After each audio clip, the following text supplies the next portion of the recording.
this a shepherd's tree male or a shepherd's bush male? Because if it is, he has the most extraordinary territory size. We must be in a straight line from where I last saw the shepherd's bush male. Sure.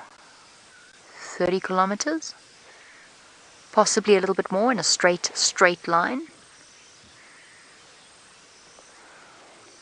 It would be interesting to know. It would give him a territory of about 10,000 hectares, probably even more. Now, Gwen, this is your first leopard in the Mara. How very exciting. I'm very, very excited to hear that. It is Adrian's first mating leopard pair, so all in all, quite a few firsts. Very exciting indeed. I'm glad that we could present you with not only your first leopard in the Mara, but your second leopard in the Mara as well. The male's here, he's just flat in the grass, and obviously with the lions where they are, the last thing I want to do is spook the leopard and cause them to get up and run and draw attention to themselves in any way. So what we're doing is we're just sitting tight. Now there is a vehicle that's going to come through. Let's have a look at where the lions are while they do. The lions are just to the right of that termite mound over there. There we go. And yep, you're in the right area. You're right, just to the right. In the middle of your screen, there you go. So that's where the lions are, just to give you guys an idea. So while we wait, we're going to sit and play and play. We're going to sit and watch the situation play out, see what happens with these two big cats. Let's send you back across to Ralph, who's got antelope that either of them would like to eat. There's a leopard right there. Thanks, Noel. And yes, we're watching something that Steve was watching earlier, I think, but look what this impala is doing in particular. Now, I equate this as with humans. You see, it's licking at that termite mound there, and actually with its teeth also getting in a little bit of the soil. Now, if you spend any time, whether it's just pushing your body's limits a little bit, or doing some sport or whatever, you can at times feel like, you have a craving for salty products, crisps or peanuts, or when at other times you may have a craving for sugary stuff, or, it's very natural for your body to, especially when you have deficiencies of nutrients, for your body to naturally tell you and make you seek out those products that are going to give you the sugars or the salts, etc. And that's exactly what's happening here as well. With an impala that's going to eat soil, it's obviously got a deficiency within its diet, and normally it's related to salts as well, and maybe even calcium.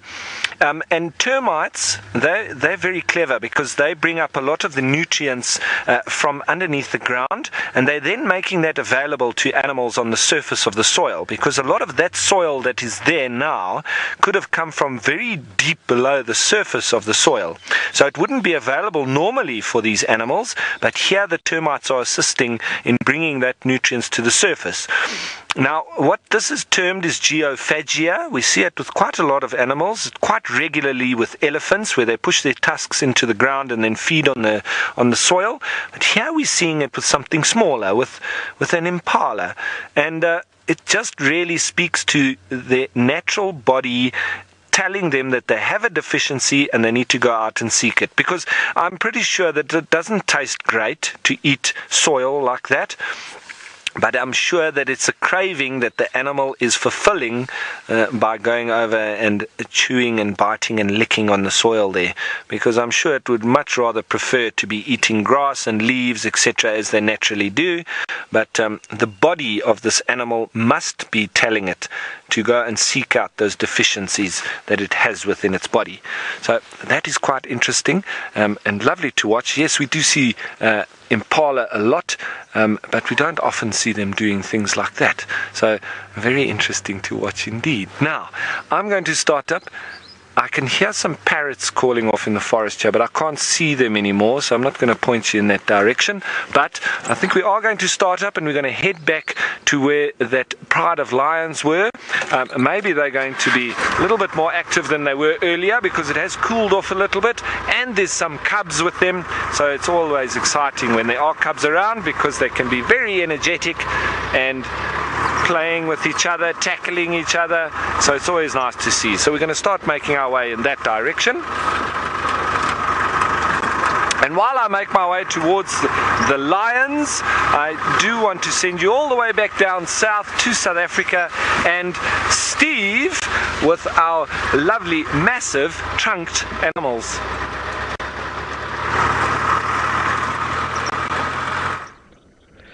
And so, ladies and gentlemen, we have found some extremely fresh elephant dung. And when we looked around, we found some elephant. Sorry, that's my little joke for the afternoon. We've got a couple elephant here in the south. And this female she was showing herself quite nicely. I think it's a female. It might be a young male. He's underneath the marula tree. Oh, I'm looking at the wrong one. Sorry, Darby. It's underneath the marula tree here, feeding on all sorts of marulas. He was quite visible for a moment, but now he's hiding. You can't see me behind the marula tree, he is saying. All you can see is the big ear. I'm going to go forward just a little bit to see if we can see more of this beautiful animal, but there are a few more, about 10, 15 meters ahead. Oh, there we go. Here's a young bull.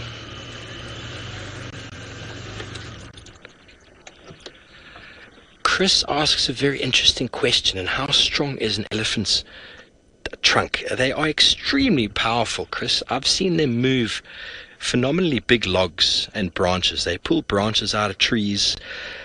They are very dexterous. They are able to pick things up with those little fingers. They can drink water. There's over 100,000 muscles in there. And I've also once seen a pride of lions that had killed an impala very close to a small breeding herd of elephant, and the elephant ran straight over the lion, scattering them left and right. They're showing us how nimble his trunk is, picking up a little stick. You see, he actually tried to throw that stick at us, but the elephants ran over the lions scattered, and the elephants came back, and because where the lions were, they were on a little riverbank. The male elephant, probably about the size of this one, maybe a bit bigger, came back and sort of like took its trunk and just flicked the lion in the face, and it hit a male lion of about the age of 3.5, weighing about 140, 150 kilograms. It's about close to 400 pounds. It hit it in the face, and the lion did like 4 somersault cartwheels back before landing on the floor and deciding it had decided not to fight anymore that day. So I was amazed at how powerful that little flick was with the elephant's trunk.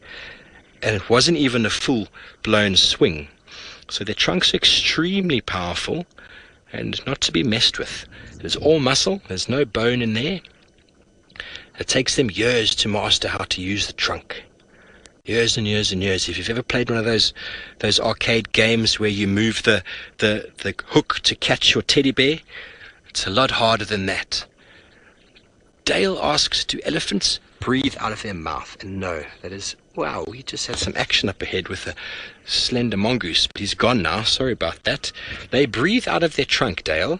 The trunk is actually an extension of their nose. It is an extremely long extension of the nose that through evolution, the elephant got bigger, and as the head got bigger, the legs got bigger to support the weight, and because the legs got bigger, the head got further and further away from the ground, and slowly but surely over time, their nose got longer to enable them to grab their food and bring it to their mouth.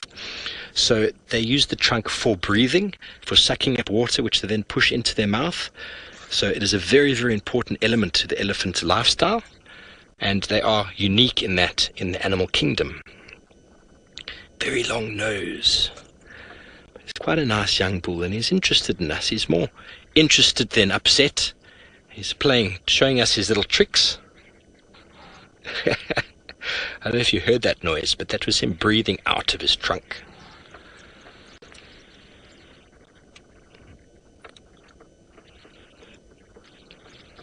Yes, Jackie, you asked how many muscles, and I think I said that just before. They've dissected an elephant's trunk, obviously dead animals, and there's over 100,000 muscles in there. Do you see what he just did there? He lifted his trunk up and backwards, He's able to lift his trunk upwards to his mouth, and he's able to lift it left and right. And each of those movements require different muscle groups. It's not just one long muscle like we have in our calf or in our bicep. It's a huge amount of smaller muscles made up to control the movement of that. So you can imagine how long it must take to organize 100,000 muscles to move how you would like them to. And that's why for the first couple of years you watch the youngsters following mum around, and they don't know what they're doing with their trunk. They stick their face on the ground to feed. They stick their face directly into the water to drink. And it is really quite funny. They'll often pick up sticks that mum have dropped with their trunk and waggle it around, trying to figure out what to do. And it takes a while to get used to that. He's playing with us now. He's throwing some sticks around. Look how he's leaning his bum against that tree. So folks, we are on our way to Chitwa Dam. I'm sure there's going to be more elephants there. Hello, boy. And while we do so, we're going to be going back over to Noelle, who is still on her search for the big and hairies.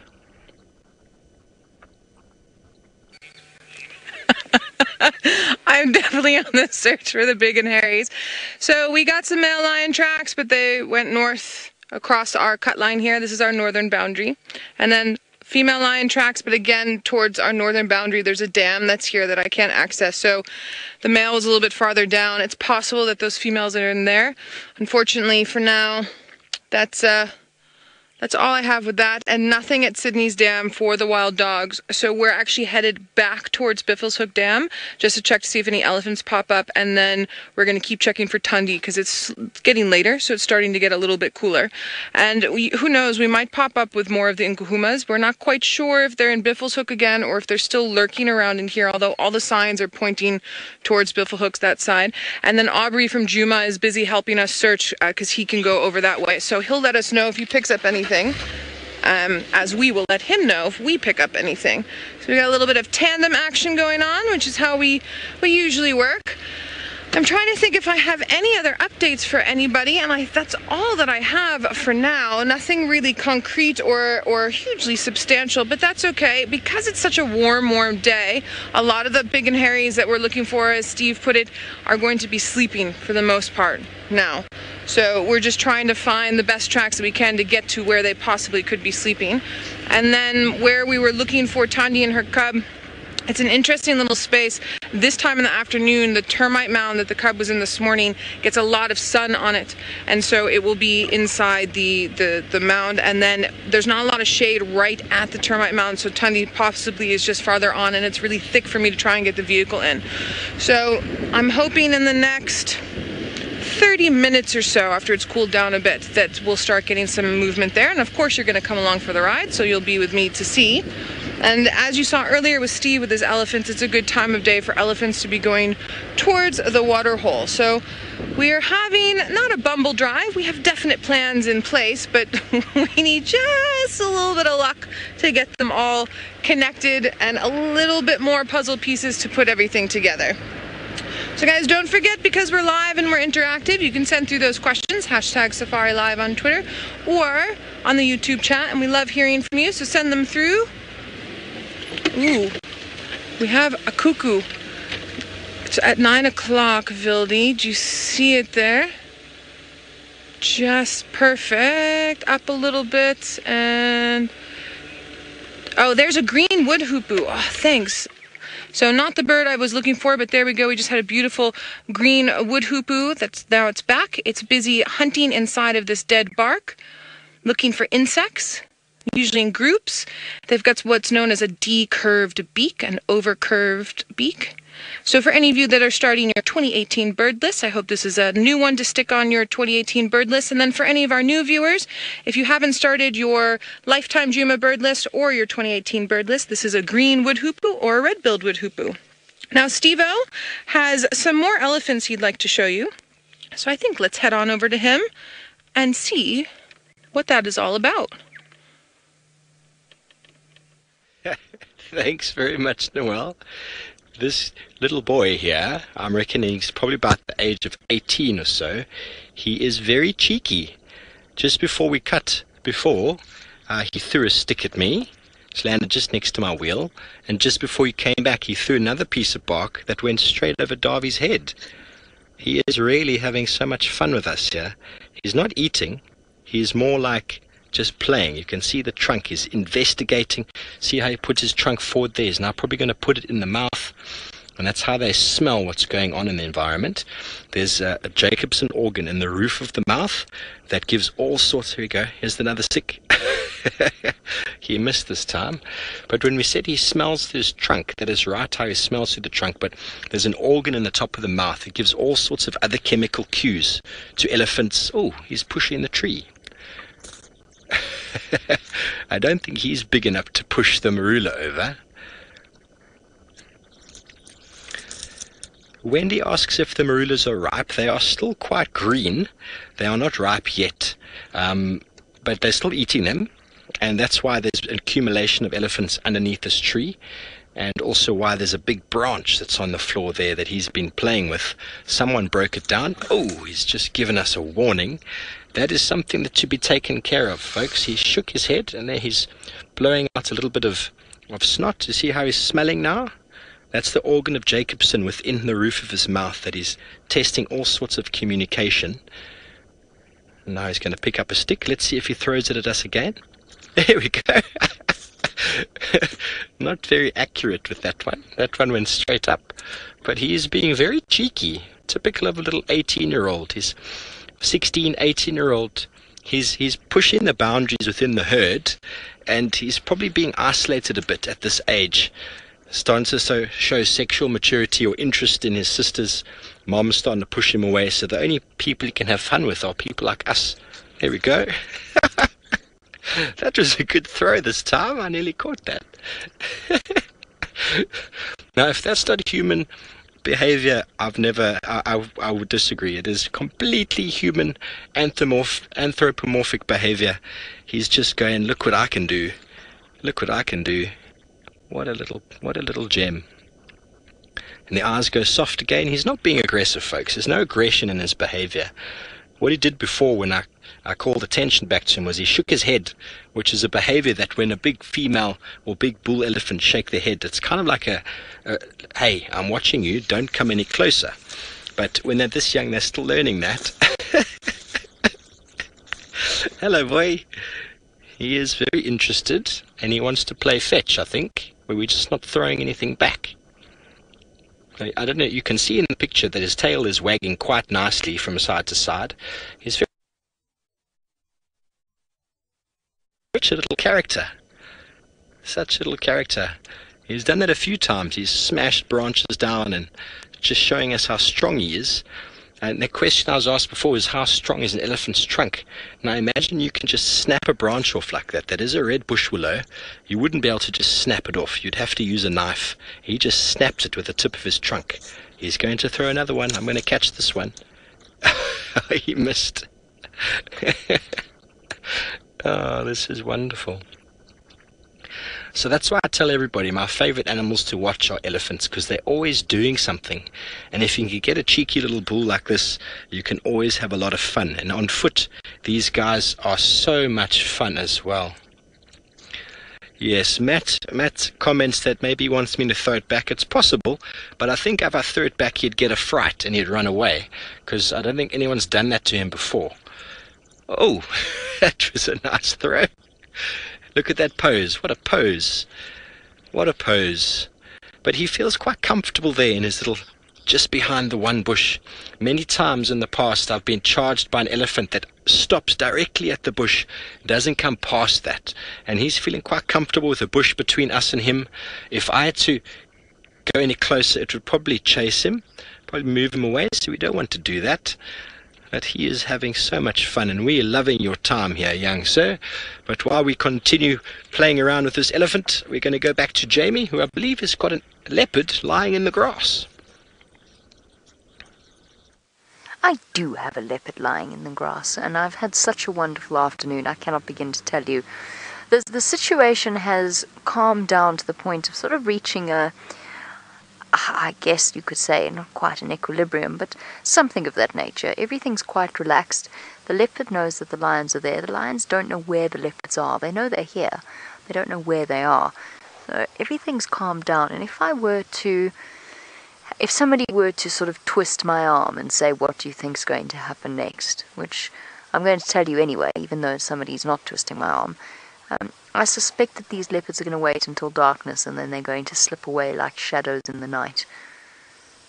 I think that the male will probably lead the way, as is usually the case with mating leopards. The female will follow the male, often outside of her own territorial boundaries. I do think there is a very good chance that we could spend at least another day with these two, possibly even more. And the reason I think that is because mating leopards don't really cover enormous amounts of ground when they are as wrapped up in each other's company as they currently are. And if I were to guess, I would say again, that these two have just started mating. I don't think that this has been going on for too long. Just by watching their reactions, it's very hard to gauge though. So it might be something for us to look forward to over the course of the next few days. We'll get to know these leopards quite well. Now, Lily says that she never gets tired of leopards. Me neither, Lily. There is nothing that makes me happier than spending time with leopards. And I have to tell you, I have to be honest, since I left South Africa, I've really missed the leopards that I spent time with there. So to be able to see these leopards in the Mara is really, really exciting.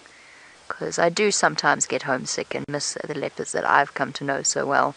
Especially when one of them has a tiny, tiny cub, that might be a contributing factor. But I do feel that way. So it's really lovely to start to get to know these leopards. Now, speaking of the leopards that I have got to know in South Africa, most of the time that I've been with them on foot has been with the wonderful Herbie, who got to know Karula's cubs with me while we were on walk together. Good afternoon, everybody. My name is Herbert. With me is James Henry on camera. We are out this afternoon. We came across wild dog tracks moving in that direction. The tracks are not that fresh.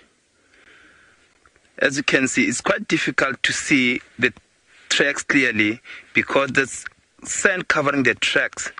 If we're about to track these animals, it will make it difficult for us to find them since the tracks are not that fresh. And I've got my own strategy to tell the difference between dog and any of the other cats. So in this case, at the back of the pad, straight, I'm gonna put the grass on, and I'm gonna put another grass in the middle of the toes. To me, this looks perpendicular.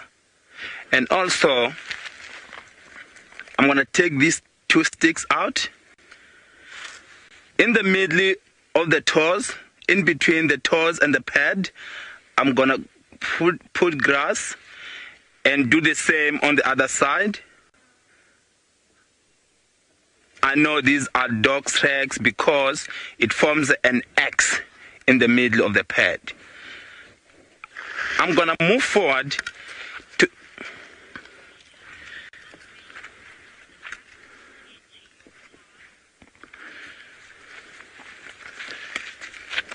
I'm gonna put my hand very close to these dog tracks and turn my hand like this. I'm gonna count 1, 2, 3, 4 or 5 times maybe compared to my palm. The dog track compared to my palm is about 4 or 5 times. I'm gonna move and compare the dog tracks to the hyena tracks and see the difference.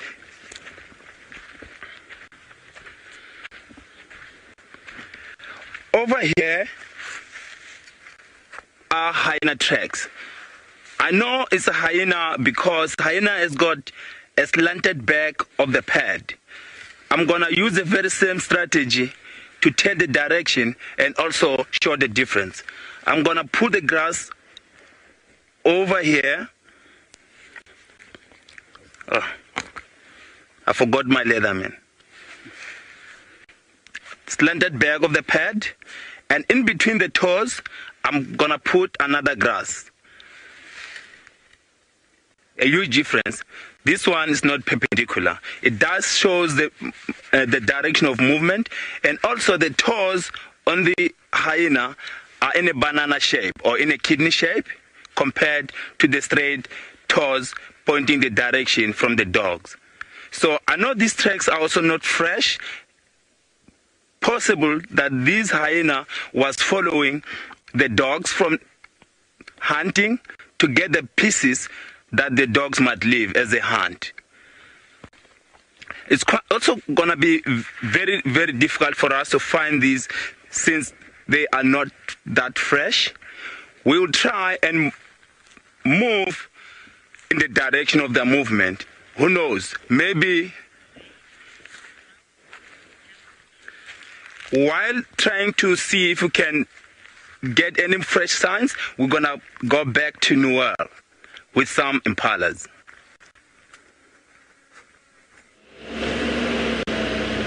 Hello everyone, we do have jumping impala. They're absolutely beautiful, and there's a really nice reflection that's coming off the water. But the main thing we want to show you is this hooded vulture that's down at the edge who's busy drinking. I'm just rearranging our vehicle so that Vildi can get a very nice shot of everything going on for all of us. So you can see the impala nicely there on the left, and then on the right-hand side of your screen is that vulture. So this is the type of vulture that you'll see sometimes first it kills, but also quite often just of wild dog, of leopard, of lion, and of cheetah. Now, you don't usually get a good view of them drinking water like this one was just doing. He's sort of stopped a little bit. The impala are checking him out and then veering away. Being a little bit nervous with them. There could be the smell of lions still around. Also, maybe the smell of the vultures making them nervous. I've never seen them interacting together, so I couldn't really say. Now, vultures are actually quite cleanly creatures. They're fastidious. They like to be clean. So part of what they do when they come down here to drink water every so often is to also clean themselves. It's also one of the reasons why they have such tiny, tiny, tiny little feathers around their heads, if any at all. And that's so that when they're sticking their heads and their beaks into those dead carcasses, of course it's a carcass, it's dead, but into the carcasses, it means that not too much grit and grime can get on there. And then you will see them coming down to water's edges like this and preening and cleaning themselves. It's also not often that you get to see them walking instead of flying. Viam and I actually had that really nice sighting the other day when we were with the Nkuhumas, those two females, and the tiny little youngster with that zebra kill on quarantine. We had several of the hooded vultures that were coming down and then sort of just lying on the ground, which is not normal. Here we go. Beautiful screenshots, everybody. He's going to do it again. Awesome.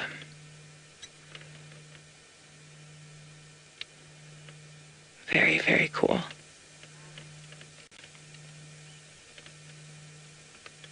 It's nice to get the not so usual on screen with you.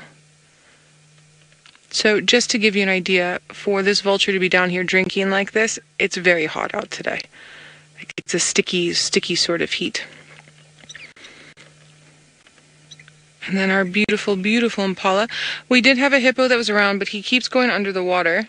He doesn't like us very much, this male hippo that's inside Biffleshoek Dam. Ah, and as I say that, he's popped up. He's eyeballing us now. Very nice things, Vilda. You can see the little hairs on his ears. Resting in the sunlight there.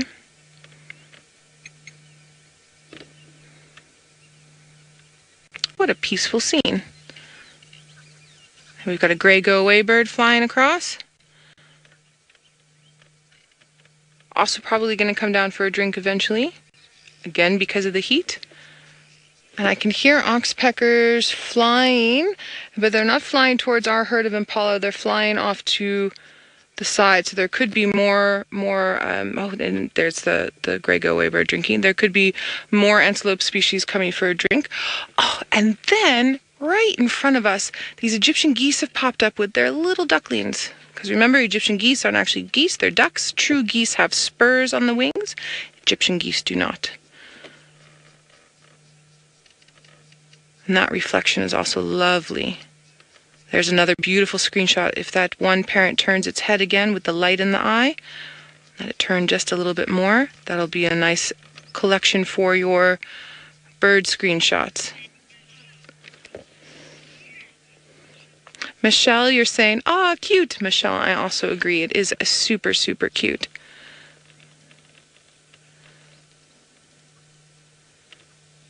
I had a manager once when I was working up in Kenya, and she was saying you must always be like a swan or a duck or a goose, where on the top of the water you look like you're not making much effort, but underneath your feet are, or your webbed feet are pedaling quickly. And I always remember that when I see birds like this on the water. Now we've got some more great movement with our impala in the background. They are very nervous, and I was actually saying to Vildi now, I wonder just quite what has happened to the Nkuhumas, and I think they were here long enough that the scent's still around. But while we're busy trying to figure that out, and also meandering back towards where we hope to find Tundi, let's head on over to Steve-O, who I believe still has elephants.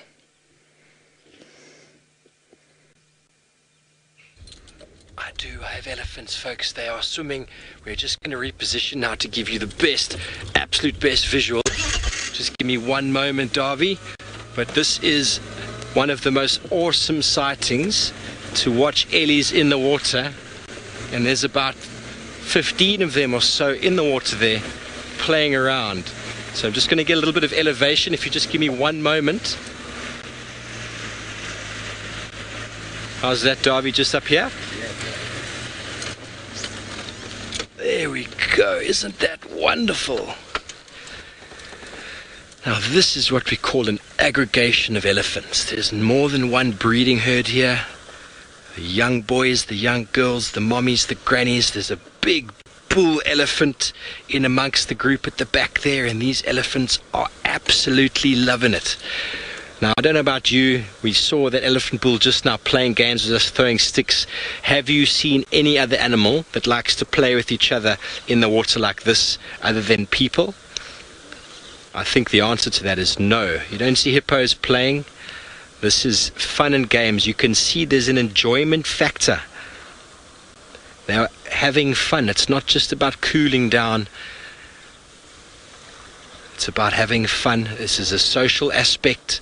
You can see lots of youngsters there with some adults, or some, it's not adults, but some more mature ones. And if you pan left, Darby, there's one chasing the geese there. Just left. He's been chasing the Egyptian geese. We just missed him chasing them, but he was basically saying to the geese, that's where I want to drink, that's where I want to play, and they quickly moved out of the way. This is wonderful. It's very hard to actually know where to look.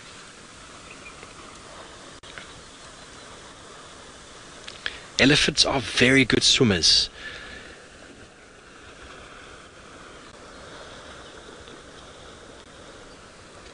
Yes, Catherine, it is very nice to see happy ellies. And we've got a small breeding herd on their way directly towards us on the dam wall. They're going to pass by within a meter or two, a few feet from us. They're looking quite relaxed, so we're just going to stay very still here. We're throwing dust on them as they come. It's quite relaxed, this one in the front. If you look at her eyes, they are very, very, very soft. Very soft, and it's probably her procession of youngsters that are following right behind her. Look at those eyes, very soft eyes.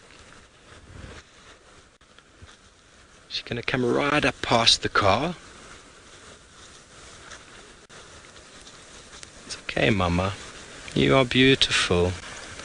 She'll probably stand there, wait for her youngsters to walk past us. A little youngster here, very brave. I'm not sure if I want to go past there, Mum. I'll go the other way around, though. And now the mother's not sure why the youngsters aren't following her. She told them it was okay, and now she's going to wait for them to follow. Folks, these elephants are extremely close, and this is live. This is happening in real time. We are here. Please send your comments through to hashtag Safari Live. Here we have another female with her calf, and she's quite relaxed as well, but she might go the other route around. Now, if she wasn't relaxed, her calf would be the other side of her. See how it just moves to behind her there? A little bit of a head shake as she walks down around us. The youngster mimic her every move. These are wild elephants, folks. They are not tame, so we have to understand their behavior. And so when I mention aggregation of elephants, there's a number of breeding herds that have come together here, and it is a huge social event. We don't know what the event is. If you think about our family gatherings or our football gatherings, whatever it is where humans come in large groups, sometimes they smell the new babies or the females that are in breeding readiness come back into, it's all about meeting and greeting and meeting the new cousins, meeting the new teenagers, seeing who's pregnant. So we're going to stay here, folks. I don't think we're going to go anywhere because this is way too much fun. But while we do so, and these two bulls walk slowly towards us, we're going to go up all the way to the Masai Mara with Ralph, who I believe has got some lions. Thanks, Steve. And yes, we're back with it seems the Marsh Breakaway Pride. And they've just moved a little bit further out, I think, where the shade has been extending to. And one of those little cubs there, it looks like is suckling from the mum. And the other one lying flat on his back. But there we go. It looks like he's having a good drink. A couple of swatting tails. But so they're not very active just yet. I would say that it's going to be a little while, but any time from now, I think, because it's quite cool and that sun's dipping, so there's every chance that we might see them jumping around a little bit. But they're just drinking for the time being. And I see there another one on the right also drinking. So mommies are back to back and the baby's drinking. Now, First Lady, you'd like to know which animal is the closest relative of the lion. Well, if we look at the Panthera genus, we've got Panthera leo being the lion, and very close is the Panthera pardus being the leopard. And if I'm not mistaken, I think they are, the leopards are the closest relative to the lion. Now remember, the lion is also the second largest cat in the world, with the largest being that of the tiger. And they are also the most sociable of all the cats. Second only being that of the cheetah, who don't even come close in terms of their social behavior. And they do have sometimes up to 5, which we've seen here in the Masai Mara, I think is the most cheetah that live together in a group. So, yes, that's only a couple in the genus Panthera. So, speaking of big cats and relatives of them, let's head you on over to Jamie to show us that closest relative. There we go. Our female is up, and it looks as though excuse me, our lions have decided that this was not nearly as exciting as they thought it was going to be, and they're wandering off into the sunset and back towards the salt lick. And as soon as they moved, our lovely female sat up and started to look around again, probably quite intent on finding her suitor once the lions are out of earshot. I imagine that is what's on her mind. Oh, she's beautiful. Very distinctive leopard. I don't quite know how else to put that. She's very striking. Let's put it that way. Nice little collection of spots under her eye that would be quite useful for identifying her as well.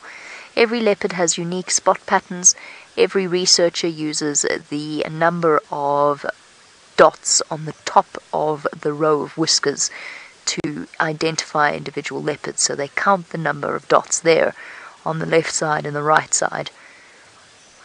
I always find it in the field, practically, quite easy to look for identifying features that I can then remember and utilize. Like the wow on Karula's forehead, for example.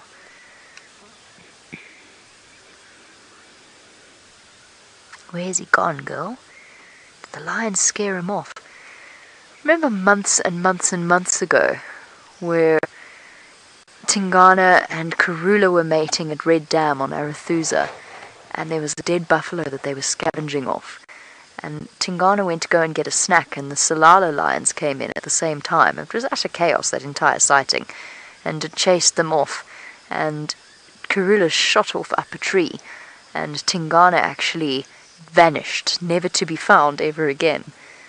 It was during that period of time where every time he looked around and finished mating with one lioness, the next one would be there waiting for him. Big stretch. Is she going to make her way to the male now? I suspect that she is. First she'll stop off at that termite mound, I imagine. Or is she actually too concerned about where those lions went to bother? No, I think that driving instinct is there, urging her forward to go and find the male to mate with him. Hey, maybe we could have leopard cubs in a few months. How exciting would that be? Mara leopard cubs. Little Mara leopard cubs. She's quite relaxed, provided one keeps quite a healthy distance from her.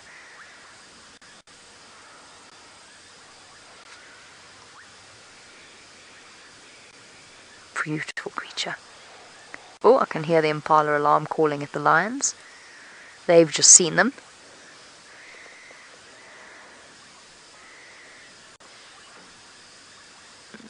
So a dramatic afternoon from the Masai Mara, but it is time for us to say farewell from this side of Africa and send you off to our colleagues in South Africa to to enjoy the rest of the sunset safari. Thanks everyone. We'll catch up with you tomorrow and hopefully these guys as well. Thanks, Jamie. Thanks, Ralph, for your contributions this afternoon. Mating leopards. We didn't think we'd be able to compete with that, but finding this big aggregation of elephants swimming and drinking definitely has made my afternoon. There's all sorts of interesting behavior happening between these two bulls. There's a bull on the left of the screen that came right past our car, and he walked in and sized up the bigger of these two elephants in the water. They touched trunks, they smelt each other, and then he walked back out again. He obviously realized this was probably his cousin Joe, who doesn't play nicely, and he decided to rather move on. Have you done that before? You were going to your cousin's party or pool party and you got in the pool, there's always that one boy who doesn't play very nicely. Used to be my brother, if I remember clearly from my days. So he quickly left, decided I'd rather go hang out with the girls over there. I didn't used to do that though. But this is unbelievable stuff, folks. We've got elephants and elephants and elephants. I think I'm going to move forward to get a view of them at the back there, because we've got a whole lot more ellies on the other side of that little island that have just gone into the water to swim. And the hippos are not enjoying the extra weight in the water. They are making waves. You know when you go to those pools where it says no splashing? The hippos have got a sign that says no splashing. Going to keep going up here so we can get all of them in the shot. Excuse the speed. What a wonderful view we have here. How's that, Davy? A little more. Okay, given the go-ahead, there we have them. You can see who's been swimming, you can see who hasn't been. Lovely warm afternoon here in the Sabi Sands. Kind of jealous here sitting watching them play. It looks like a whole lot of fun.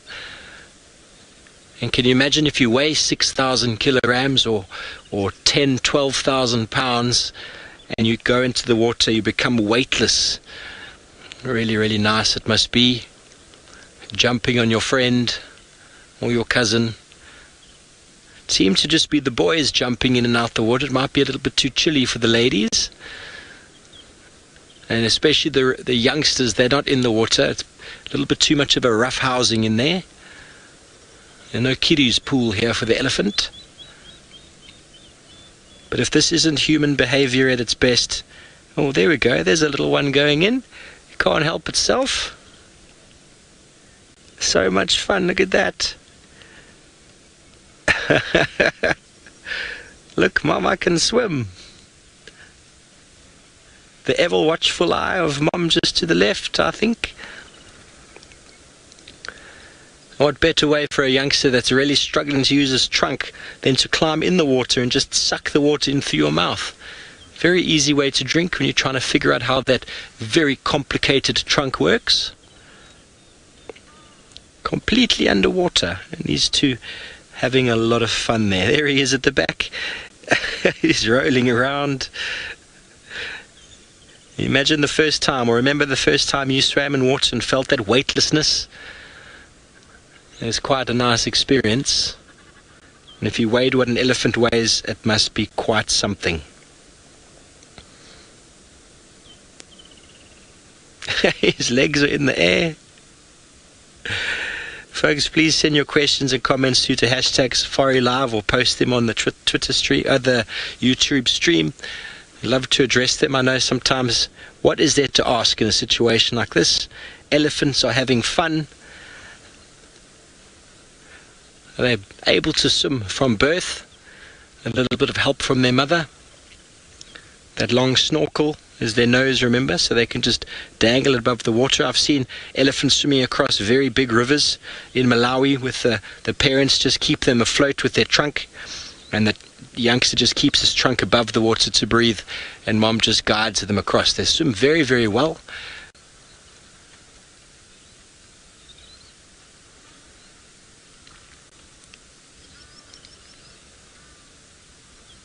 PT Watcher asks if these ellies will stay together, and what we are seeing at the moment is quite large groups of elephant, but each of them is split into a small family unit. We had 2 units there that we're looking at them there. There's 2 units there that have joined at the same spot, probably an area where there's been less elephant sort of running around or mud wallowing, and they might stick together. Off in the distance to the right, we've got all that accumulation that moved off. They seem to be going in the same general direction. Once elephants have watered themselves and cooled down, they'll go into some nice thick vegetation where there's lush grass and lush stuff to feed on. But whether they'll stay together all day or for the next few weeks is hard to say. The bulls will kind of just tag along behind, following at a safe distance. But the breeding herds might stay together. It is a time of abundance with regards to food, so you do find larger groups with each other. You do find them in groups following each other now, and as it dries out they will split up. But while we stay with this herd as they slowly dwindled into the forests at the back there, we're going to go back over to my man Herbie, who is on foot.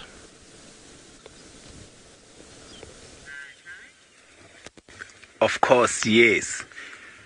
We use trees as a hiding spots. I'm at the base of my favorite tree, the torchwood, Belanatis, or a green thorn. Why a torchwood? The shape of the tree, it does look like a torch. And of course, the locals will grab a branch, put it in fire. As they walk, they'll use that as a torch, because the tree itself is rich in oil, and it allows the fire to stay longer on the branch. Trees have got their own defense mechanism. They've got tannins, they've got thorns or spikes, and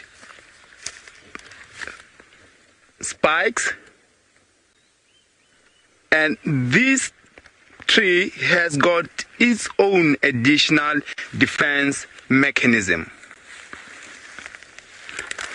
As I put my stick in here, This is the additional defense mechanism of the tree. It has got an angulated stem,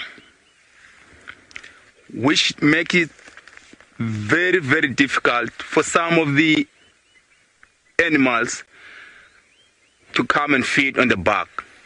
I know elephants is one of the most trees that one of the animals that will distract trees in taking off the bark. But in the case of a greenthorn, they'll try and put that tusk in here and trying to take off the bark, but unfortunately the tusk will easily get inside and break. So they won't really attack torchwood unless it's still very young, like this one. They'll go for the branches. But as I said, they don't go for the old thorns because they're so hard for them to break. They will only target the new shoots. They either attack them while they're still young or on the new shoots, like these ones here. As for locals, while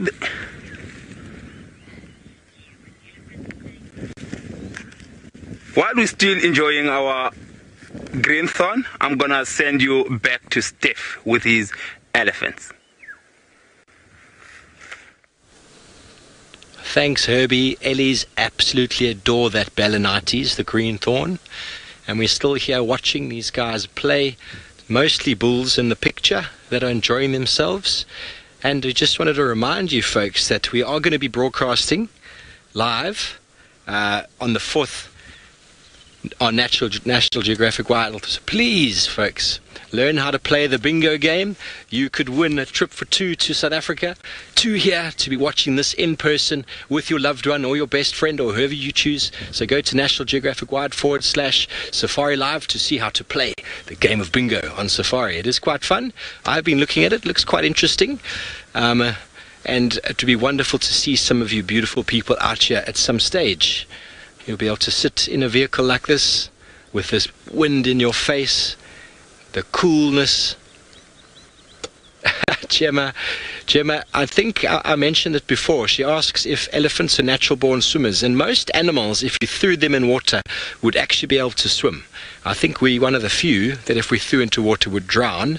Because of our evolution, we've actually developed, or we're being born earlier than we might have been probably a few thousand years ago.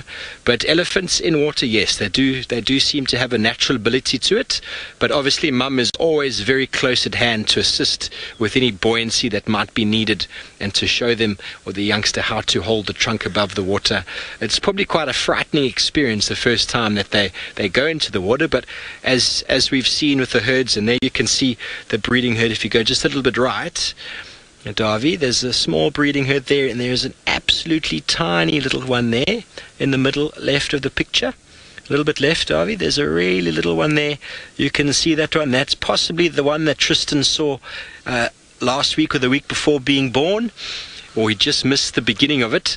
But that is a tiny little individual, and it is being sheltered by mum, and it is never more than a couple of meters away from her at a time. So if they decided to swim or cross a big river, she would be very, very adept at keeping it above the water. So yes, it probably would manage on its own, but it doesn't need to because of mum's nice guiding trunk. Raiden asks a very nice question, whether the crocodiles would attempt to eat a baby elephant. Well, the crocodile will do it at its detriment. The very nice story of how the elephant got its long trunk. As the elephant got its long trunk was that it stuck it in, I think it was Kipling who said the elephant stuck its trunk in the river and the crocodile pulled and pulled and pulled and the elephant pulled and pulled and pulled. So elephant will get badly injured by that elephant, especially if it has got a baby. I mean, there are records of elephants' trunks being snatched by crocodiles, but I would hate to see what happens to an animal that tries to grab the trunk of a 3,000-4,000 kilogram animal. Double that to get the pounds. Not a good ending.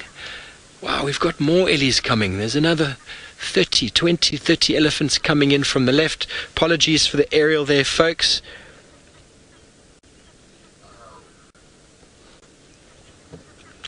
Gulrez asks a question whether elephant cows or calves can get lost in the crowd, and I don't think that's possible. I mean, Mom keeps them very close by, and they're all a family unit. So each of those individuals, if we look at this herd coming in, you can see the one in the front, then the one behind it, and then there's 1, 2, 3 babies there, or individuals. Those would be her 3 consecutive years of breeding. And they would all know each other.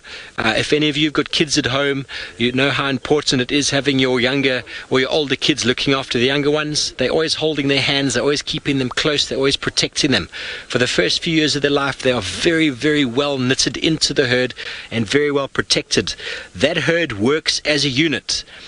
And if anyone turns left or right, the whole herd turns left or right, and they keep the youngsters together.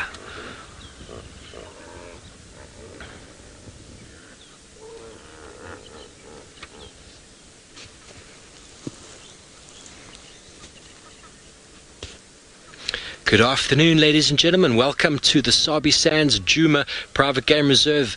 My name is Steve Falconbridge, and I'm joined by Davy on camera. And as you saw in the picture just before, we have got a really big herd of elephants that are making noise behind us, that have come down to Chitwa Dam for drinking. We've had a number of them in the water busy swimming. Please feel free to post your comments below, see if we can add any questions to that, see if we can answer them for you. We've had more than probably 50-60 elephants already pass through, and they are small breeding herds, mamas and babies, grannies and sisters. They've all come down in the heat of the African sun to come and drink.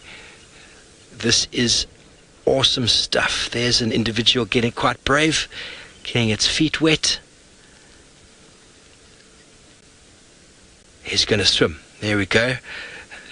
Ah, look at that. A heavy animal suddenly becomes very buoyant. David and I are sitting here and getting very jealous of these elephants swimming. They're not too perturbed by the hippos or the crocodiles lurking in the water. When you're the biggest land mammal, not too much bothers you. Even if you're a baby, your mom is the biggest land mammal, so she looks after you quite carefully. The light is fantastic. We've got more than one breeding herd here. Accumulations of breeding herds we call aggregations. Yes, Steph, I can't agree with you more. This is beautiful. We are here at Chitwa Dam in the private game reserve of Chitwa. This is all live. Derek asks if there's alligators. We don't have alligators in South Africa, but we do have crocodiles, and I am pretty certain there are some crocodiles somewhere around here. Where at the moment I am not sure. We've been way too busy focused on these elephant. But alligators and crocodiles are quite different, but they operate in very similar ways, and the crocodiles here would feed primarily on fish, but small antelope and unsuspecting smaller wildebeest and the like would fall prey to a very camouflaged and stalking specialist as the crocodile, the Nile crocodile, which you find throughout Africa. Here we have a few elephant bulls that have been really soaking up the water and playing all sorts of games. They're very human in their behavior. They've been jumping in each other. They've been play fighting. They've been practicing some moves. Avishek asks if this is one complete family, and no, it is a huge aggregation of elephants, and what we see there in the picture is probably 2 groups. As Davy pans left, there's another maybe 2 groups there together, probably some sisters with their daughters, and then as we keep going, there's some bulls at the back. There's another group there with a thought that was a hippo, but that is a elephant rolling around. And then as we pan even further left, there is another small group, and then another group coming up behind. And Rosie, yes, there are a lot of babies around. Elephants will breed every 3 years. So when you see a female, like we're looking at there coming in from the picture, the biggest one in the right of the screen, Or that one there, that's her youngster behind, and she looks a little bit like she's glowing. Ooh, that is a boy. No, that is a trunk from behind. That is definitely a female with her offspring. And if we pan a little bit to the right, you can see that that female, the biggest one on the right of the screen, there's a few individuals with her that are probably all her offspring of consecutive years. Females will stay for their entire life in their breeding herd. Rule asks a question, how big can a group of elephants get? And a breeding herd is normally between 5 and probably about 10 individuals. After that, they start sort of splitting up. So older sisters might split up to form different breeding herds. But then when you get times like this is our summer months, you get huge aggregations of these herds. So lots of herds coming together.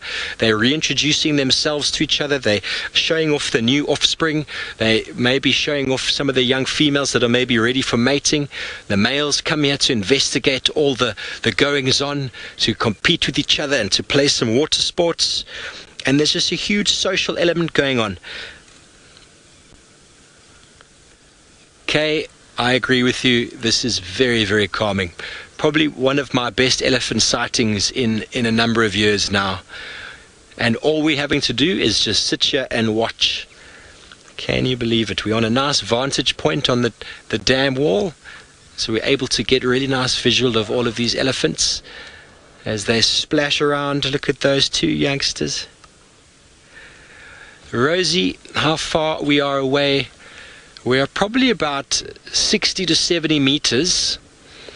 So what's that? About 180 yards? No, 180 feet, 200 feet, 300 feet away.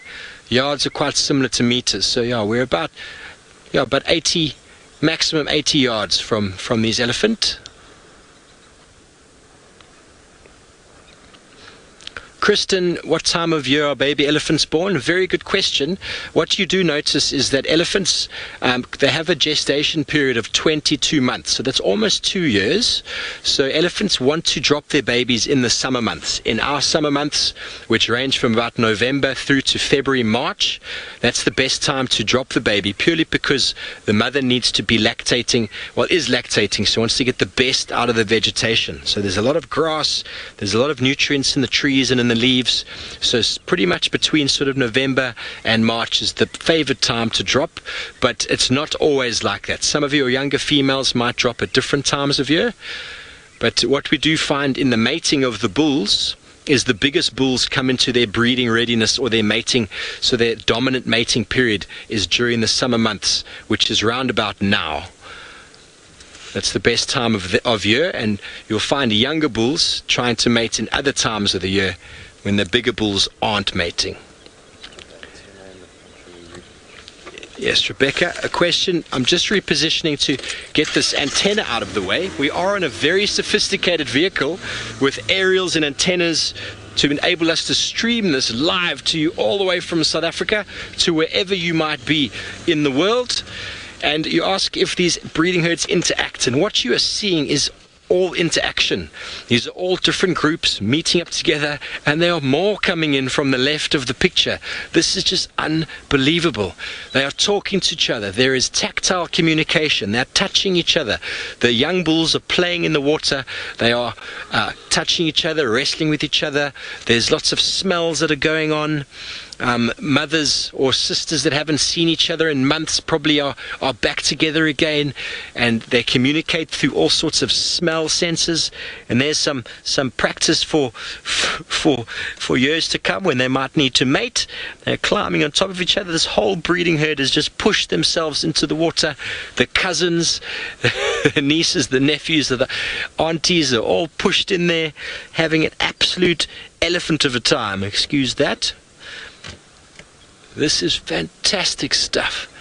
More Ellies coming in from the left. I've actually lost count, Dave. And there's another group coming in from the distance right up the hill. I think, and elephants can communicate over a distance of about 25 kilometers, they reckon. So that's about, what's that, about 12 or so miles they can communicate with a very low frequency infrasound. communication. So it's possible that a few got here, they started making some noise, and then the herds from miles away are all flocking in. Another reason might be that this is quite a nice big permanent water pan, and elephants know where the water is. The females lead them here, and they are absolutely loving it. How many you reckon, Darby, if we counted? There's over 100 already. Kim asks if we only follow elephants or do we follow other animals. Kim, we are out here in the savannah and we follow absolutely anything. We are very interested in the small things and the big things, and the big five is obviously quite a draw card for many of you back home. And who doesn't want to watch elephants? But we watch lions, we watch leopards. This area is actually the best area in the country to see leopards in the wild, and we're hoping to, after these elephants stop giving us such a good show, to maybe go and find a leopard this afternoon. But this time of day is the best time to watch elephants, because this is what they do. Leopards and lions this time of day generally are lying flat, not doing too much. Jasmine asks if the bulls or females outlive bulls, and I don't think so. I think there's quite an even sort of age that the male and the female will get to in elephant years, and in the wild it's generally about 65 to 70, maybe in a place like Kenya where they feed mainly on grass, where the vegetation's quite soft. But down here in South Africa in the savannas, they feed on a lot of wood, a lot of bark, and that causes their teeth to wear down a lot quicker than the other elephants further north. And elephants in their life get 6 sets of molars, and once that 6th set is worn down, they actually can't grind their food down, and it's a very sad story, but they eventually starve to death. They don't have the luxury of dentures and dentists like we do, but they live very similarly to us. So if you ask the question, do human male or female live longer? There's probably statistically females live longer, so maybe in elephants that's the same. Maybe because they're in groups like this they can live longer, but I think it's quite similar. Just pan a bit right, Darby. Those Ellies are chasing the geese. Such a formidable elephant. He's chasing the geese. Oh, splashing around. If you don't see your children in these elephants, I don't know what to say. It's fantastic. Definitely more than 100 elephants have joined us here. Yes, Madani, I agree. Bravo, elephant, bravo. You sure showed those geese.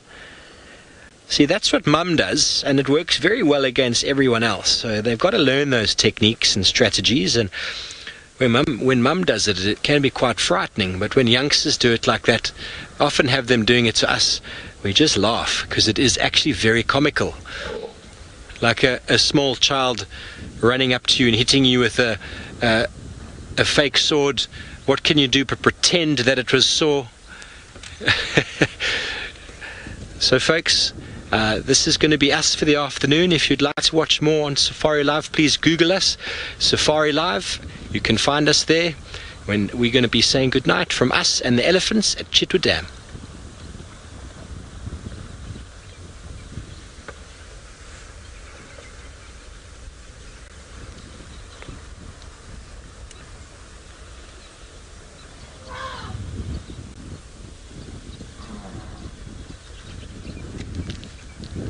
And we are back, folks, and we have some wonderful activity once again. The elephants are still chasing the geese. Now he's brought his friend. Watch me, look what I can do. You know, when you're younger, you always go and bring your friend when you figured out some new trick, and you say, come look what I can do. You see, those two are quite similar in age that are playing there. Let's see what happens now. They're going to run up to each other and push trunks and heads together. Very important for them to figure out how to play, because later on in life these techniques are going to be very important for competing for mating rights with females. And if you haven't figured out the idiosyncrasies of how to communicate, let alone play with other elephants, you're going to do very badly later on in life. So just like humans, we need to be introduced to society. We could think of this as the big ball, and they're asking each other to dance and to duel and to play. But folks, we're going to stay here with these Ellies for a while longer, and while we do so, we're going to go over once again to my main man, Mr. Herbie, who I believe has got some tracks.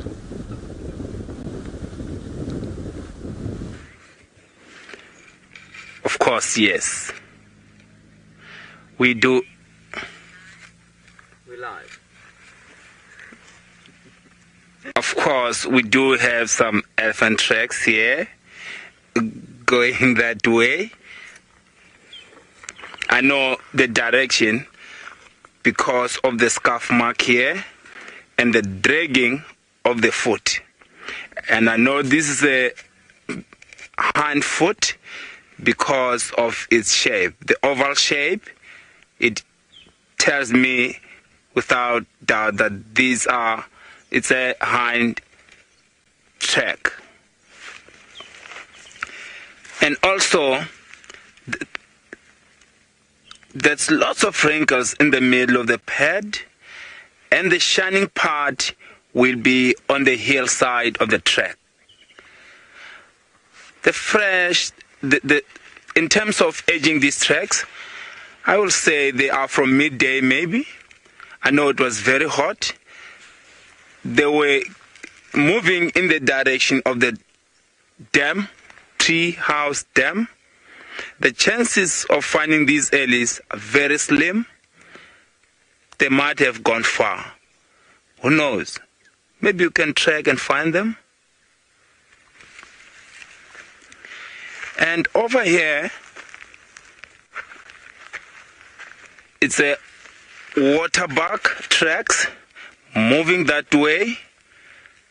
This is the front of the tracks, still steaming. There's no disturbance on top of the tracks. The tracks are still shining.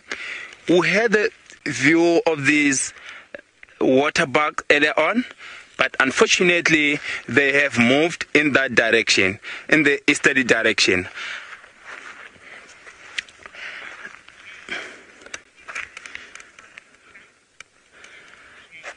Hidden J, how do I learn to spot tracks? I started learning tracks from my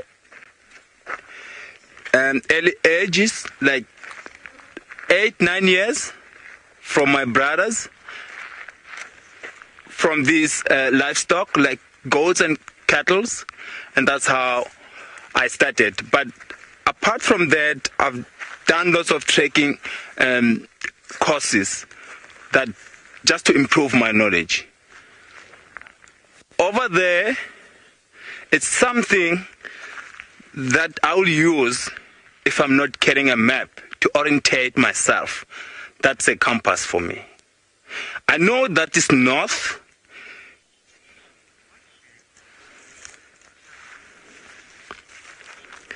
PT Watcher, thanks for joining me. You wanted to know how do I orientate myself.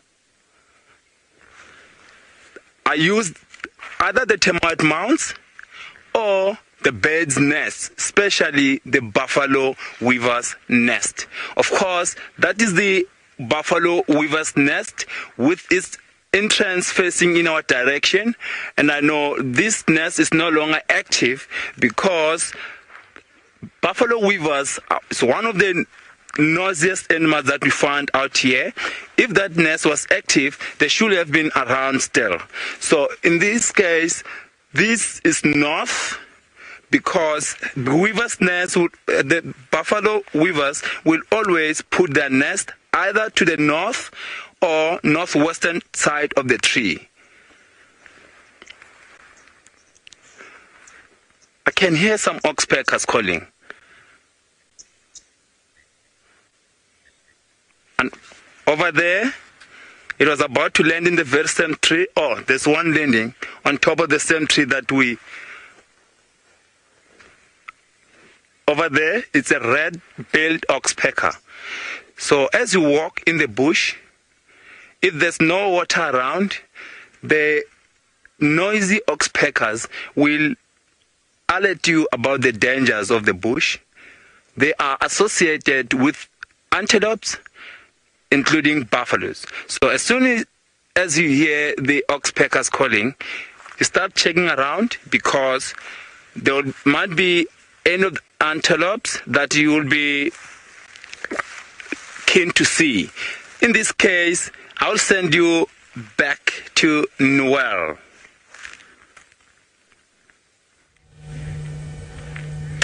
Hello everyone, we're just here at a little mud pan. This is the last area where I had tracks for Shadow coming in, and then also for her youngster, but still no luck. Murphy is playing lots of games with myself and Vildy today. We've looked for Tandi, no luck. Checked that area a lot. There was a leopard that came across Vulutala access, but it's gone to Sydney's Dam, and Aubrey says we won't get visual. Shadow's not around. The lions have gone into Biffle's Hook. The wild dogs have gone into Biffle's Hook. So we're going to see if there's anything else that wants to pop up and say hello. And just before we do that and drive away, I just want to show you this foam nest, frog nest that Vildy was panning in on a little bit. That has already hatched. You can see that hole there. So there we go. The female lies down and the male is on top of her at the back, and then they secrete this fluid together that has the eggs and all the other necessary bits inside of it, and then the little tadpoles, when they hatch from there, then they eat through it pretty much, and then they fall into the water. This into the water part was hard because we haven't had enough rain, so I'm not quite sure how many of them have survived, but I'm thinking maybe a couple of them have. Now there was also a tiny little baby terrapin that was swimming around in here, and we had him just now, but I think he's gone underneath the water there with all of the noises that we've been making. So I think let's head back to Steve, who has something to do with the hornbills. Are they attacking him? I couldn't quite catch that, but we'll go over to him and let him show you. They were busy. They were locked in a little bit of a tug of war on the floor, these two hornbills, southern yellow-billed hornbills. They were interlocked with their beaks, and they were busy fighting. I thought they were fighting, and then as we asked for a link, they decided to then jump up on the tree and start preening. Quite important behavior. Maybe it's possible that there's a couple youngsters that have fledged from the nest that are out for the first time foraging, or whatever it might be. We're playing a little bit, but they are now busy preening. There, the preen gland is right there above the tail feathers, and it gets the oil on the beak, and then it goes through all of the flight feathers to clean them. There's antimicrobial properties in that oil, and also waterproofing properties, and a bit of a scratch. Nothing like a scratch to the head. We all love head scratches. Very versatile with that beak. You've got to be able to do everything with your mouth, and importantly, as we know, they do it away from the nest, so as not to, or from where they nest or roost, so as not to leave the parasites in their so-called bed, which would not be very nice.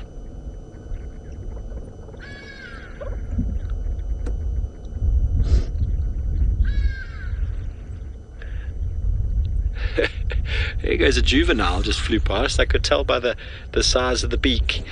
Now, those are two adults there, I think. Maybe one is younger. It's hard to really say. They both look about the same age, and maybe they're going to play with each other again. Beautiful. We've left the dam, obviously. We can still hear the elephants making all sorts of wonderful noises behind us. That's because, folks, we are on our way to find someone very, very special. Very special, and I think you might know who I mean. He is royalty, and I like him. He's my best friend. Do you know who I mean? No, Bex, not Prince William.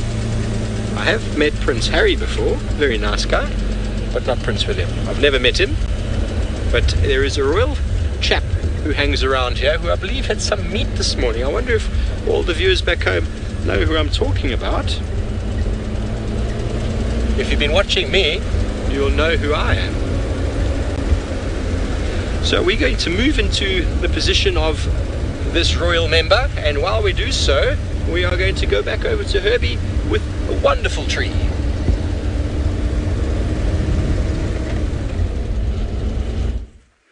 Of course, yes. This is one of the wonderful trees I've ever seen. This is the Transvaal gardenia. It's a Transvaal gardenia because of the star arrangement on the branches that resembles a Mercedes-Benz of the bush. And of course, yes, I know this is a gardenia because of the fruits from the gardenia. A gardenia is one of the most respected trees amongst the local. They use this gardenia for different medicinal uses. With the shape of the branch,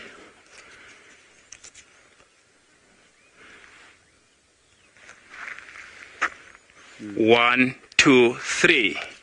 They believe that when you are attacked by witchcraft in the house, you cut pieces of this size, about 6 in the yard. You bury in each and every corner, you dig a hole, and you go for the elephant dung, because elephants are mixed feeders. They go for each and every bulb, root, leaves, and of course bark. They will use this as a substitute for any of the tree species that they want to use as a medicine. They'll cut a piece from the elephant dung on the hole that they've dug, put the elephant dung, put the gardenia on top of the elephant dung, and bury the gardenia.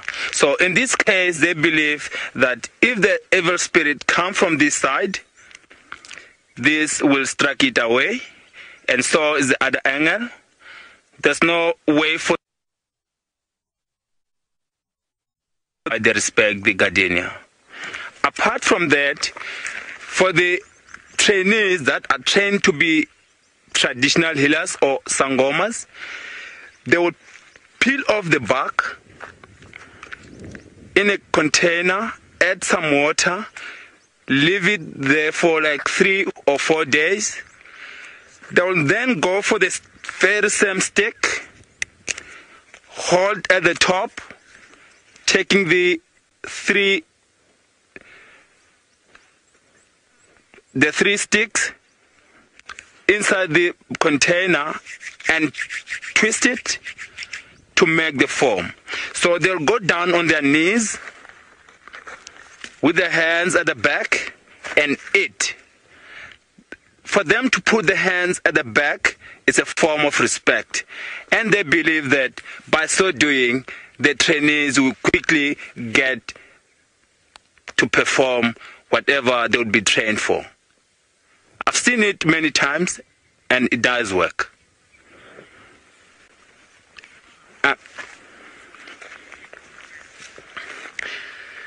Mark, what else can I use elephant dung for? Elephant dung, if you're complaining about the headache, you take the elephant dung, burn it, and inhale the smoke. Believe me, it works perfect, more than using the tablets that you buy in the shop, and it's the cheapest way of getting treated. And apart from using it to treat your headache, you can also boil and suck the juice for any stomach complaints. It works perfect. And also to clean your system, you just add some water. You'll get cleaned. I've done it many times, and it works. I know Noel is still trying to find some more animals. Why don't I send you back to her and see what she does?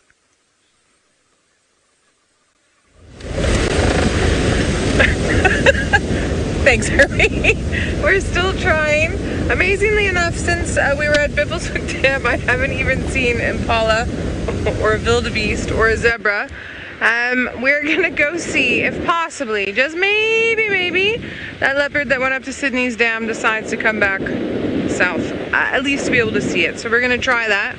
And then also, you never know, those wild dogs might pop up and come back south. You know how wild dogs move. And it's much cooler now. So we're gonna get a little bit more activity. I'm still hopeful. So also I just wanted to touch base on that elephant we saw, that elephant calf we saw last night. The one with the white eyes and the white tail hairs and the white eyelashes and the pink underneath. So I've sent them off to my friend that's an elephant researcher. I'm still waiting to hear back from her. A very dear friend of mine that works in the Timbavati, I sent him some of your screenshots and he says, no man, I've seen that calf. So the Timbavati is north of us. He said, I've seen that calf. And if he saw the mum, he would be able to recognize. And he saw that calf in maybe about 4 or 5 months ago. So it would make sense. They can get down here that way. And he also agrees albinism. I have another friend who grew up in the Kruger National Park and did a lot of vet work with his dad. And he's saying he doesn't think it's albinism. He's seen elephants like that grow out of those aspects. And then I asked him about the eyes, and he's still roundabouts with the eyes. But one thing he did point out is he's personally seen many elephants with white tail hairs as well. So I'm getting mixed reviews, and that's part of what's so great about a sighting like we had last night and the discussion that revolves around it. So I don't have any definitives for you. I don't think there are any severe definitives at the moment, but while we are thinking about it, Steve has managed to find a leopard, so let's go to him and see our little prince for a bit of the show. Thank you, Noel. Look who we've found. It is indeed the little Prince Hosana. And he is up the tree, a marula tree to be exact. And he is just there, just chilling.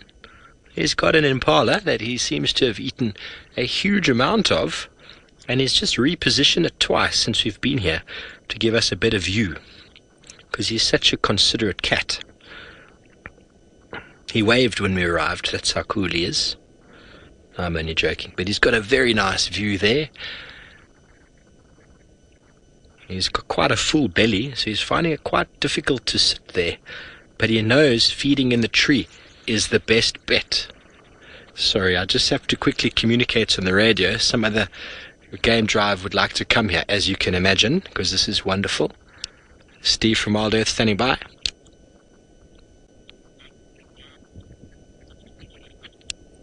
Yeah, you're most welcome. You'll be second station. The southern end of the airstrip, you're just on the western side, you'll get our visual. Okay, so another vehicle is coming. I was just commenting to Davy that can't believe there's no one here. We arrived and a vehicle moved out. To see this sort of behavior of leopards in a tree feeding is just awesome stuff. As you've probably noticed in the time you've been watching Safari Live, you probably see a lot of time, especially in the early afternoon. Ooh, he nearly fell. Where the cats aren't doing too much. But this is perfect leopard light. He's active. He's in a tree. And he's eating. Well, he was eating. Aaron's asking me what is Hosana's range, and it's quite interesting. I don't know the distance. He's not a fully grown male yet. He's only 22 months or something like that. I think he's almost 2 years old. So he's not a mature leopard yet. So he's basically trying to just move in between the female and male leopards that are currently here. She doesn't have a territory yet, but he moves all the way through Djuma and all the way down to Chitwa and into Little Gowrie. So I don't know what size it is. Maybe James has a better idea. Davy, you have an idea? No, not too sure. But I don't think it's fixed. He's just moving in relation to food and in relation to tolerance. And he's kind of moving in an area where his dad, Tingana, is around. So he's kind of being tolerated by his dad. And if he goes into the territory of another leopard, especially a male, there's a good chance he's going to get a hiding. But we're really enjoying watching him growing up. And he is very successful. He's not as successful as a hunter as he will be soon, but He's doing very, very well for himself. And just in the 3 weeks that I've been here, I've seen him grow. And, I mean, that's a marvelous skill. Can you imagine sitting up in a tree? He's probably about, how high is that? Probably about 8 meters up in the tree there. So what's that, about 24, 25 feet up in the tree? He's balancing. He was balancing on one foot while he licked his other paw with a full belly. I would be worried to do that. But this is how they've evolved. This is how they avoid competition with other individuals. And we are joined, ladies and gentlemen, in the sighting by another one of the big five who's come for a little peek. There we go. Have an African elephant just in the left of the screen there. Not too bothered by the leopard in the tree. The leopard not too bothered by him. And Hosana's definitely giving him a little watchful eye. Interested to know what he's going to do. Is he going to come push the tree down? No, he wouldn't do that. But he is in a marula tree, so if it is a female, it's a good chance that that elephant will come and feed underneath it, which could be quite an interesting shot if that does happen, to see the contrast in regards to the size of the elephant. Now you can actually see it as Davy pans out how big that elephant is, and you'll see how high he is up in the tree here. Wonderful, look at that. There he is.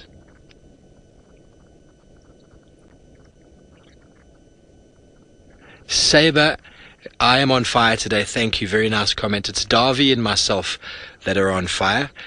We got the nice vibes. We walked out of camp and we fist pumped each other and we said good vibes today. And since we left camp, we've just been having fun. And I think that's the key to this job, is to go out there. Doesn't matter what we're going to see. Go out there with the intention of having fun and everything will reveal itself.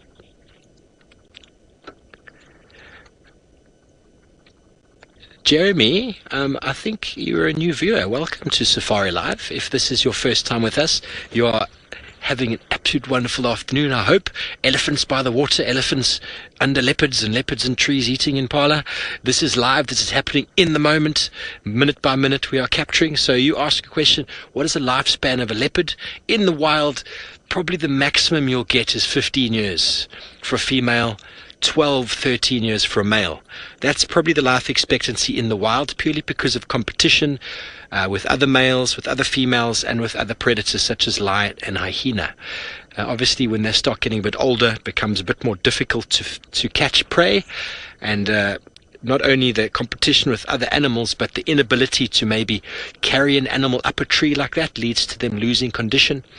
And if a leopard loses condition, it's very difficult to regain it, and that's why when they are young, they need to feed, they need to eat a lot of meat, they need to build up their condition and stay strong. But I think in captivity they can live longer than that, but they don't have to hunt there. But 12 to 15 years, I think, is the average life expectancy. And isn't he a magnificent individual? He is sitting in the typical leopard pose with his legs around the branch you saw before, which is probably going to be quite uncomfortable for a little bit because he's got a full belly. Isn't that marvelous?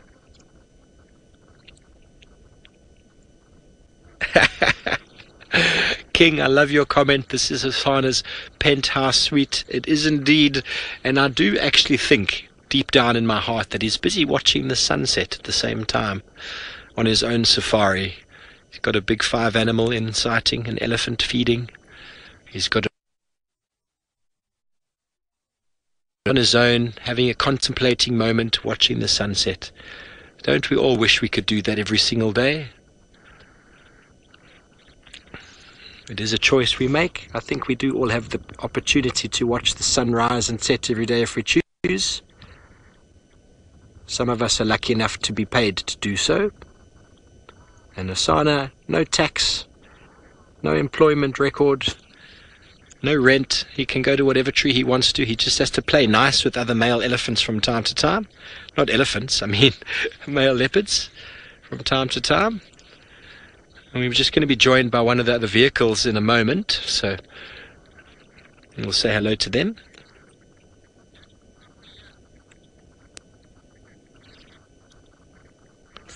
I'm just going to talk to him real quick. He's quite excited, pointing them out to his guests. You might be able to hear it over the mic. very excited. I think they're all excited.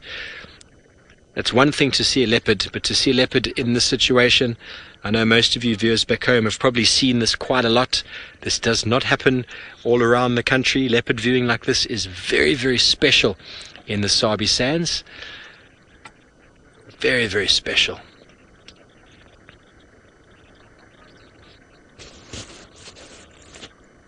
Hampus asks a question: why are the leopards in Djuma more relaxed than the Masai Mara? And the Sabi Sands, which is part of Djuma, is part of the Sabi Sands, is a private nature reserve. It's been privately owned for over 60, 70 years, and they've been doing all forms of eco-training or eco-tourism here for a very long time. So these leopards, when they are very, very young, or back in the day, what happened is that they habituated the first group of females, and by doing so you're able to follow the animal. Just going to say hello quickly. Good afternoon. Hello folks, good. They're just repositioning around us, trying to get a good visual. So what happened 60 years ago is the first pioneers of this industry. It wasn't much of an industry before that. People like John Varty and people before him, they would have spent time following leopards. And what happened over a period of time is the leopards got used to the vehicle. They got used to the fact that no one was hurting them. No one was feeding them from the vehicle. No one was stealing their food. They weren't getting shot at. Nothing was happening. This metal box that made a bit of a noise followed them for a period of time and then invariably left them alone and didn't really affect their day. And that was the hard groundwork back in the day. And since those individual females were habituated, each of their successive cubs that were born got used to the vehicle far quicker. Because if you're walking down the road with your child and your child is holding your hand and the parent, you for example, gets upset or freaks out about something, whatever it could be, you've noticed something, the child, without knowing at all what you've seen, reacts to your behavior, to your body language, to your squeeze, to your shriek, to whatever it might be. But if you walk very calm and casually down the road, the child is soothed and relaxed the entire time. It's exactly like that with leopards. So folks, as Hosana watches the sunset, we are going to stay with him and his meal. We're going to be going back over to Herbie, who I believe is taking in the last light himself.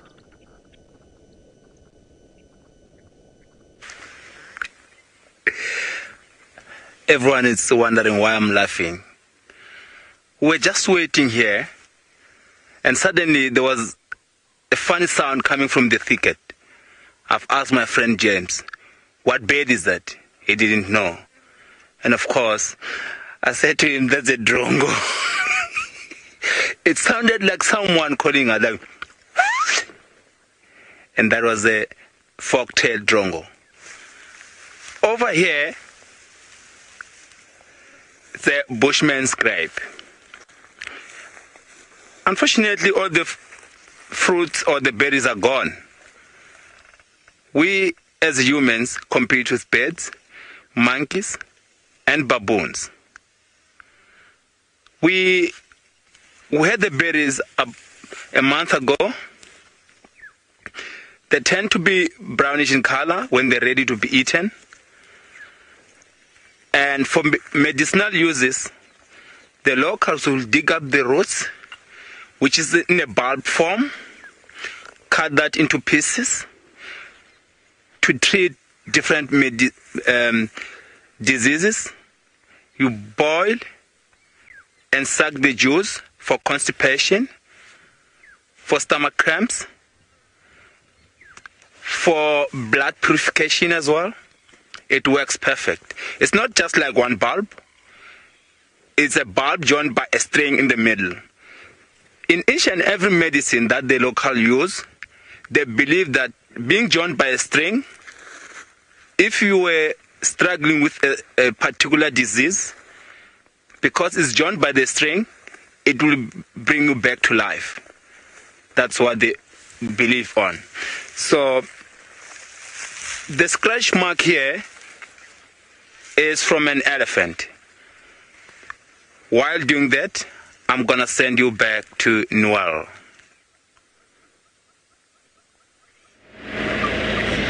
Hi everyone. So we're gonna have a beautiful sunset just now. I'm just coming around. We were checking the dam in front of Djuma.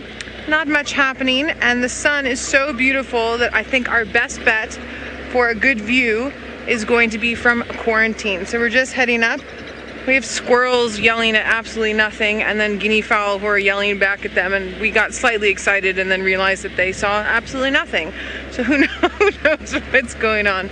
But if you just wait just for a couple more seconds, maybe a little bit longer, maybe 15, we're gonna come into a nice spot here and we can do our little moment of silence for the afternoon and just enjoy what is now a cooler bit of weather, as well as oh no, then there's clouds, but that's okay. There'll still be some nice colors. All right, Vildi, I'm thinking sort of here. What do you think? Tell me when. Oh yeah, up by the wildebeest. Vildi wants to go to the wildebeest, so we're going up there. And then looking at the sunset.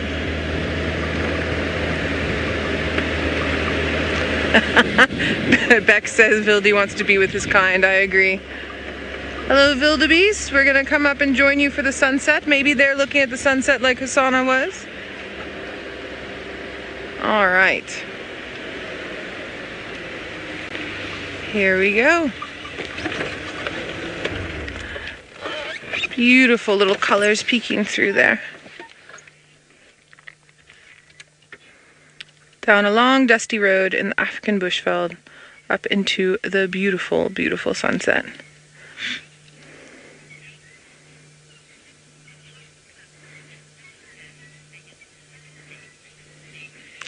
Nathan, you're wondering why Africa is the biggest sunsets now. Nathan, I'm partial to Africa, so I'm just going to say because Africa's the best.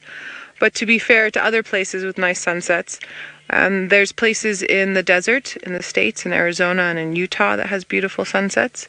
There's also gorgeous sunsets that I've seen on coasts, the western coasts of the States, and then also the west coast of Ireland, where I've been before. Absolutely gorgeous. And then, yeah, I just think that Africa is just a special, special place, and the sunsets are just that amazing. So I think we're going to head back on over to our sunset, and I'll be quiet for a little bit, and then you all can enjoy it with me.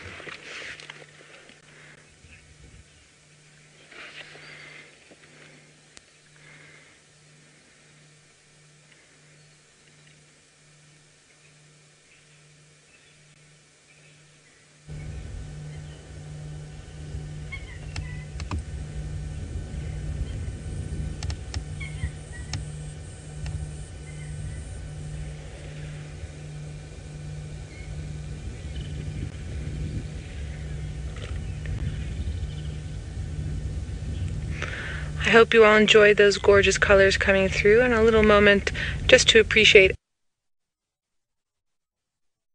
to Hosana and Steve and see what the two of them are up to.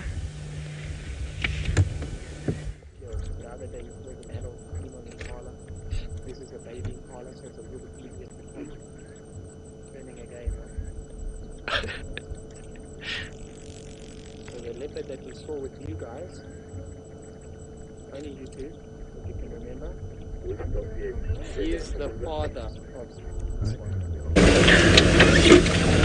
Hi, so sorry. Apparently Steve is having a little bit of troubles with his gremlin. Sorry about that, everybody. But as that has happened, I've just noticed that that little bit of cloud cover that's come through is actually just a tiny sliver. So the colors are coming out from the bottom. I just want to come around the corner here, past some impala, who are all busy on quarantine, all these wildebeest and impala, so that they can be in a nice open area for when it gets dark, as they can't see at night, and they just try and be in a space where they can hear and smell properly. So I'm thinking, what do you think? There we go.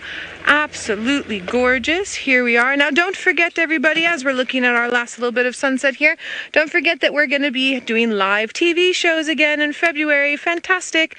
So from the 4th to the 8th at 10 p.m. Eastern, we'll be live in the States. So come and join us then. And thank you all very much for a wonderful afternoon. We'll see you tomorrow morning.